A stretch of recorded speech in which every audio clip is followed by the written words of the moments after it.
कहते हैं गरीबी किसी श्राप से कम नहीं है। अगर कोई गरीब हो तो उसका कोई आदर सत्कार नहीं करता, नहीं समाज में उसे कोई पूछता। पर फिर भी एक गरीब एक अमीर व्यक्ति से ज्यादा भला इंसान होता है। गरीबों का तो क्या है, बस 2 वक्त का भोजन मिल जाए, वो ही बड़ी बात है।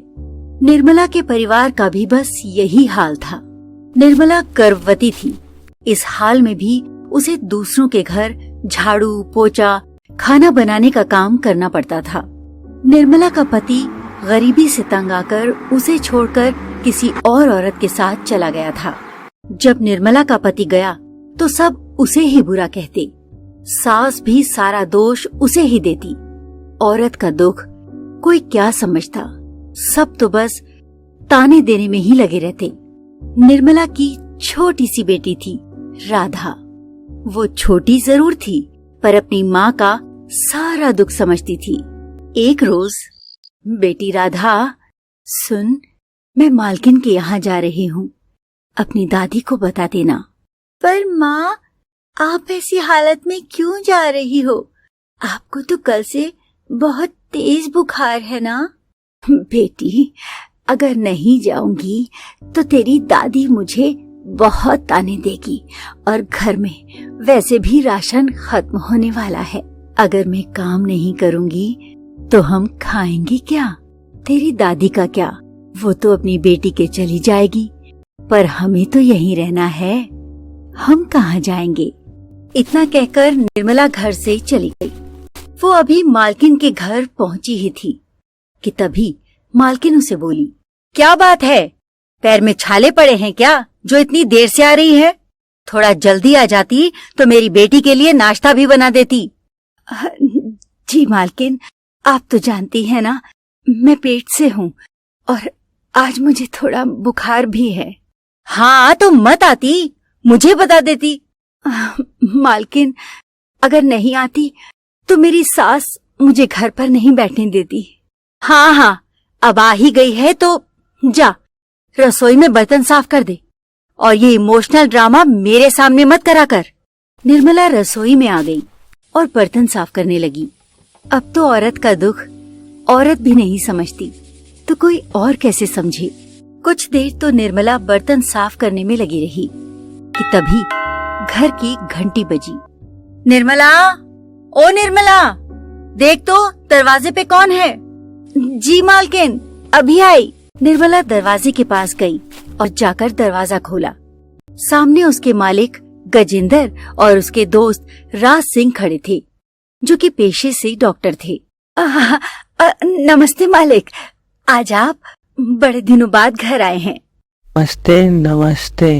निर्मला को गर्भवती हालत में देखकर राज सिंह गजेंद्र से बोले, गजेंद्र भाई, ये गर्भवती औरत कौन है?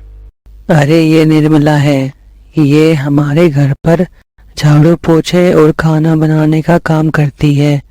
बेचारी बहुत मुसीबतों से जूझ रही है। भगवान ने बेचारी की किस्मत में बहुत दुख लिखे हैं। अच्छा, पर ऐसा क्या हुआ इसके साथ? अरे होना क्या था, बस वो गरीबी के चलते इसका पति इसे छोड़कर दूसरी औरत के साथ चला गया। अरे ये तो बड़ी दुख की बात है, एक औरत अकेले कैसे जिए? जीना तो पड़ेगा ही साहब, बच्चों के लिए। आप चलिए अंदर आइए। इसके बाद वो सभी अंदर आ गए। कुछ देर बात करने के बाद राज सिंह गजेंद्र से बोले, अच्छा तो अब मैं चलता हूँ। अरे ऐसे कैसे, बिना खाना खाए तो मैं जाने नहीं दूंगा, तुम्हें खाना तो खाकर जाना पड़ेगा। अरे पर कुछ नहीं। इतना कहकर गजेंद्र निर्मला को आवाज लगाने लगा। निर्मला घबराती हुई वहाँ पर आ पहुँची। जी मालिक, आपने बुलाया? हाँ, मैं वो कह रहा था कि तुम कुछ खाना बना दो। पर क्या बनाऊं? ऐसा करो, सभी के लिए छोले भटूरे बना दो। जी ठीक है, मैं अभी बना कर लाती हूँ। ऐसा कहकर निर्मला छोले भटूरे बनाने में लग गई। थोड़ी ही देर में सारे छोले भटूरे बन गए और सब टेबल पर खाना खाने बैठ गए। उसी समय मालकिन की बेटी गुंजन भी स्कूल से आ गई। छोले भटूरे देखकर वो बहुत खुश हुई।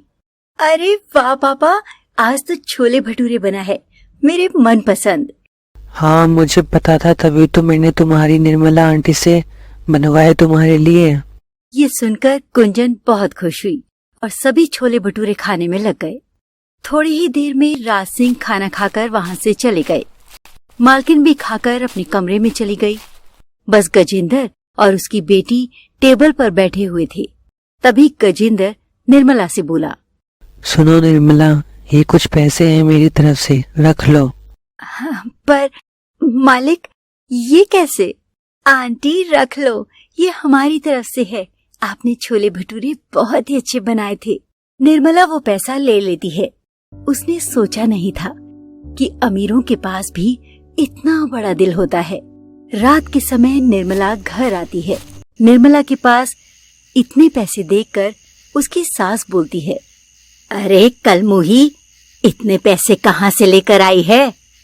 माँ जी, वो मालिक ने दिए थे।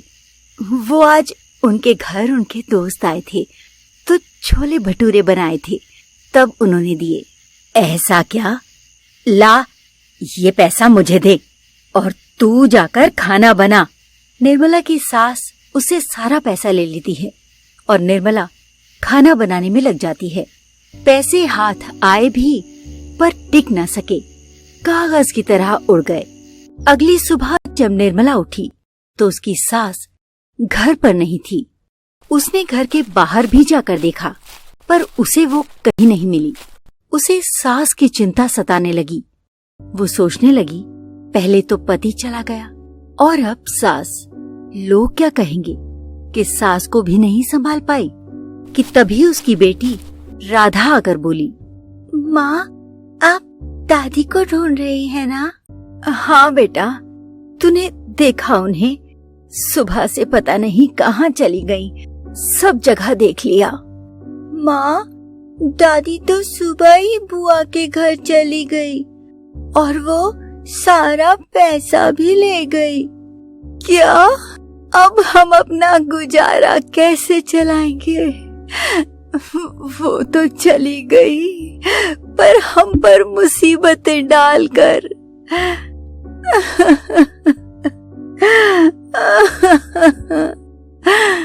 तुम मेरे साथ चलो बेटा, आज मालिक घर पर ही होंगे। मैं उनसे कुछ पैसा मांग लेती हूँ, गुजर बसर के लिए। हो सकता है वो दे दे। निर्मला गजेंद्र के घर आती है और उनसे पैसे मांगती है। क्या अभी कल ही तो मैंने तुम्हें पैसे दिए थे, आज फिर क्यों मांगने आ गई? निर्मला रोते हुए सारी घटना गजेंद्र को बताती है। उसकी बातें सुनकर गजेंद्र को भी उस पर दया आ जाती है और वो उसे पैसे देने के लिए राजी हो जाता है। ठीक है निर्मला, मैं तुम्हारी हालत देखकर तुम्हें पैसे दे देता हूँ, पर अगले 6 महीने में तुम्हें मुझे सारे पैसे लौटाने पड़ेंगे। जी मालिक, मैं 6 महीने में आपका सारा पैसा चुका दूंगी। बस इस बार मेरी सहायता कर दीजिए। अच्छा ठीक है। गजेंद्र निर्मला को पैसे दे देता है। निर्मला पैसा लेकर घर आती है और सोचती है, पैसे तो मांग लिए, बस अब इन पैसों का सही उपयोग हो जाए तो दोनों माँ बेटी का गुजारा चल जाए। पर आखिर वो करे तो क्या? कोई दुकान लगाए तो इतना किराया कैसे दे, और घर पर रख दिए तो पैसे हवा की तरह खर्च हो जाएंगे। आखिर इतने पैसे से वो दोनों माँ बेटी तक गुजारा चल पाए। बस इतना सोचकर ही वो परेशान होकर रोने लगी।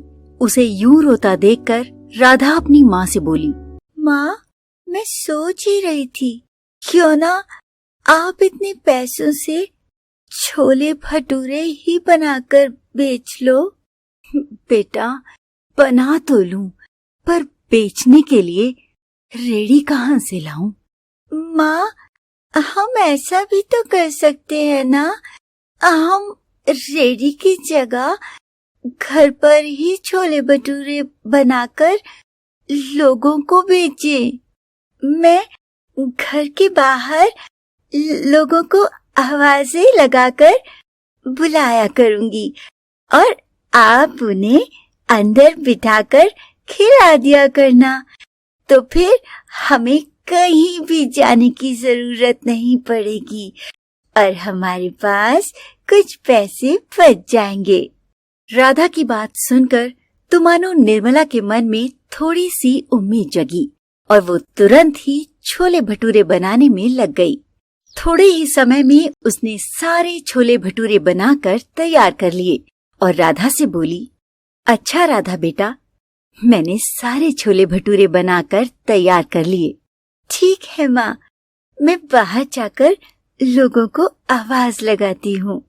इतना बोलकर राधा घर से बाहर आकर लोगों को आवाज लगाने लगी, आइए आइए, गर्मा गर्म छोले भटूरे खाइए, साथ में सबसे मजेदार छोले भटूरे खाइए। राधा की आवाज लगाते ही गांव के 3 लोग राधा के पास आ गए और उसे बोले, अरे राधा बेटी, क्या बेच रही हो? काका, मैं और मेरी माँ आज से छोले भटूरे बनाकर बेच रही हैं। आप खाकर तो देखो, स्वाद ना आए तो मेरा नाम बदल देना। राधा के ऐसे कहते ही वो सब हंस पड़े। अच्छा ऐसा है तो हम फिर जरूर खाएंगे तुम्हारे छोले भटूरे। हाँ हाँ काका, आप अंदर आइए, घर में जाइए, माँ आपको परोस देगी। राधा के इतना कहते ही वो तीनों अंदर आ गए। हाँ हाँ, आप बैठिए, मैं थाली लगाती हूँ। अच्छा, एक थाली का रेट तो बताओ। जी, एक थाली 20 रुपए प्लेट है। अच्छा ठीक है, 3 प्लेट लगा दो। निर्मला उन तीनों की थाली लगाती है और तीनों ही बड़े स्वाद से छोले भटूरे खाते हैं। कुछ देर बाद जब वो तीनों खाकर उठते हैं, अरे वाह निर्मला बहन, छोले भटूरे खाकर तो बड़ा ही आनंद आ गया। तीनों पैसे देकर वहाँ से चले जाते हैं। 60 रुपए देखकर तो मानो निर्मला बहुत खुश होती है। उसके लिए इस समय 60 रुपए बहुत ही कीमती थे। उसे तो लगा ही नहीं था कि वो कुछ कर भी पाएगी। उसे पैसों को देखकर थोड़ी हिम्मत सी तो मिली। गरीब के हाथ में थोड़ा पैसा भी आ जाए तो वो उसी में बहुत खुश हो जाता है। निर्मला तो उन पैसों को घूरे ही जा रही थी कि तभी वहाँ पर राधा पहुँची। अरे माँ, मिल गए पैसे? हाँ हाँ बेटी, मिल गए। मुझे तो लगा ही नहीं था कि हम गरीब कुछ कर भी पाएंगे। अरे माँ, अगर हम मन में ठाने तो सब कर सकते हैं। राधा का इतना ही कहना था कि तभी निर्मला उसे गले से लगाकर रोने लगी। आखिर ये गरीब रोए भी क्यों ना। आज उसे पहली बार अपने जीवन में कुछ ठीक होता महसूस जो होने लगा था। थोड़ी ही देर में उसके घर के बाहर लोगों की भीड़ जमा हो गई और आवाजें आने लगी। राधा बाहर गई तो बहुत सारे लोग छोले भटूरे खाने के लिए आए हुए थे। आई आई, आप सभी को छोले भटूरे मिलेंगे। सभी लोग अंदर आकर छोले भटूरे खाने लगे और निर्मला को पैसे देकर जाने लगे। अब तो निर्मला को लगने लगा जल्द ही उसकी मुसीबतें दूर हो जाएंगी और वो और उसकी बेटी और उसकी आने वाली संतान खुशी से अपना जीवन बिता लेंगे। कुछ दिन यूं ही बीत गए और निर्मला का काम चल पड़ा और उसकी संतान भी इस दुनिया में आ गई। अब उसे ये चिंता सताने लगी कि वो नवजात बच्चे के साथ काम कैसे संभाले कि तभी उसकी सास वहाँ आ गई और बोली, मुझे माफ कर दे बहू, मैंने तेरे पैसे जो चुराए थे वो मेरी बेटी और दामाद ने चुराकर मुझे धक्का देकर निकाल दिया। मुझे माफ कर दे बहू। अपनी सास को यूं माफी मांगते देख निर्मला को उस पे दया आ जाती है और वो उसे माफ कर देती है। कुछ ही दिनों में निर्मला गजेंद्र के सारे पैसे चुका देती है और तीनों, सास, बहू और बेटी, मिलकर छोले भटूरे बनाकर बेचने लगते हैं।